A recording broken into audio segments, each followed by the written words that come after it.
Hi ഇന്നുണ്ട് സുന്ദരനെ. ഇന്ന് വെള്ളിയാഴ്ചയാണ്. വെള്ളിയാഴ്ച രാത്രി നമുക്ക് കുറച്ച് ഗസ്റ്റ് ഉണ്ടായിരുന്നു. നമ്മളെ സിദ്ദീഖിന്റെ പെങ്ങളെ മോനും സുഹൃത്തുക്കളും. ഓക്കെ, അങ്ങനെ അവര് വന്നു, ഭക്ഷണം കഴിക്കാനായിട്ട് ഇരിക്കുന്നു. നമ്മളുണ്ടാക്കിയ നാടൻ ചിക്കൻ കറി ഉണ്ടായിരുന്നു. പിന്നെ ബീഫ് ഫ്രൈയും ചപ്പാത്തിയൊക്കെ വാങ്ങിച്ച് അതെല്ലാം നല്ല രീതിയിൽ അവർക്ക് കൊടുത്തു. നല്ല മക്കളാണ് കേട്ടോ, സ്നേഹമുള്ള നല്ല പിള്ളേരായിരുന്നു. ഒരുപാട് കാര്യങ്ങളൊക്കെ സംസാരിച്ചു, അവരുടെ ജോലിക്കാര്യവും വീട്ടുകാര്യവും.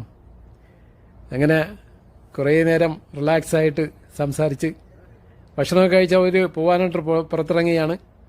അവർ ഒരാൾ വന്നിട്ട് ഇപ്പോൾ 20 ദിവസമായുള്ളൂ. അങ്ങനെ ദമാം കാണിക്കാനായിട്ട്, സിറ്റിയൊക്കെ കാണിക്കാനായിട്ട് കൊണ്ടിറങ്ങിയതാണ് അവർ. വെള്ളിയാഴ്ചയിലേ ലീവുള്ളൂ, അവർക്കൊന്ന് കറങ്ങി പോകാമെന്ന് വിചാരിച്ചിറങ്ങിയതാണ്. അങ്ങനെ അവർ പോകുന്നു. എല്ലാവർക്കും നല്ലൊരു ദിവസം ആശംസിക്കുന്നു. Okay, by.